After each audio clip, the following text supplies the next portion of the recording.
Vocês vão me perguntar, pessoal, Carla, mas para que eu vou calcular isso? O que eu vou fazer de diferente nessa pessoa? Bom, tem um protocolo institucional onde vocês podem acessar e conseguir até obter informações sobre isso. E ele está aqui escrito. E aí, lá no final dele, o que eu coloquei? Eu coloquei exatamente o fluxograma que a gente tem que pensar quando a gente tem um paciente de baixo risco ou de alto risco. Então, vocês, pessoal, vocês estão aqui, ó. Vamos começar exatamente por esse ponto. Qual que é o começo desse fluxograma? Acompanha aí. Eu tenho um paciente deitado na mesa de cirurgia e eu vou começar o posicionamento cirúrgico. Nesse momento, eu vou fazer a realização da ELPO. Eu vou calcular isso. O cálculo, a avaliação, o certo é fazer junto com o anestesiologista, com o cirurgião, né? Para poder a gente ver como que vai posicionar esse paciente, tá? Mas quem que vai registrar no checklist de cirurgia segura? Vocês. Tudo bem? Vocês calcularam a pontuação e vamos usar o exemplo anterior, deu 27. 27 vocês já sabem que é acima de 20 pontos. Então, nessa pergunta aqui, qual que é a pontuação da ELPO?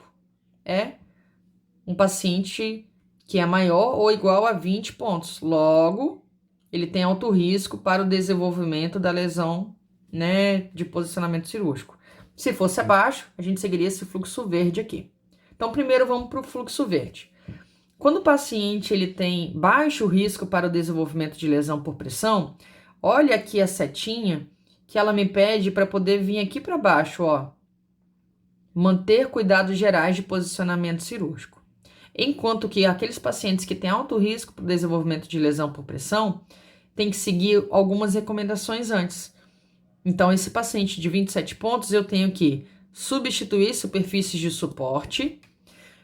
Isso significa que substituir os posicionadores cirúrgicos por aqueles melhores possíveis que eu conseguir e reposicionar membros que estão provavelmente acima de 90 graus de angulação. E depois manter os cuidados gerais de posicionamento cirúrgico relacionados especificamente àquela posição. Mas para os dois fluxos, tanto para o baixo risco quanto para o alto risco, eu vou parar aqui embaixo, ó, que é manter os cuidados gerais e depois avaliar a presença da lesão por pressão nos pacientes. Então perceba, pessoal, como que vai ser. Isso é uma nova rotina que vocês vão ter que implementar, tá? Na verdade, nós, né? Quando a cirurgia termina, a anestesia acaba, é função de vocês verificarem se o paciente ele está com alguma lesão por pressão. Então, por exemplo, se o paciente é marreto, como a gente estava falando, que locais a gente tem que avaliar se tem aquele vermelhidão de lesão por pressão? No calcanhar, onde está apoiado o pé dele na botinha de cirurgia, a região sacral, porque essa está exercendo pressão sobre a mesa de cirurgia, e região escapular, occipital, como outras. Vocês podem olhar nas imagens lá da escala ELPO que eu coloquei para vocês, que lá tem os pontos exatos para vocês observarem. Olhou e identificou alguma lesão por pressão? O que vocês têm que fazer? Fazer notificação de evento adverso e depois aí os cirurgiões implementar o protocolo de cuidados para lesão por pressão. E aí a gente termina o nosso fluxo para ele.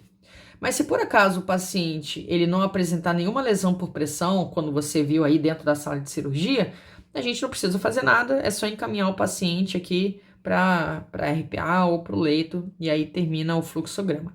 Então, quando vocês pensarem em escala ELPO e pensar na pontuação de baixo ou alto risco, esse é o fluxograma que tem que estar na cabeça de vocês para vocês conseguirem agir.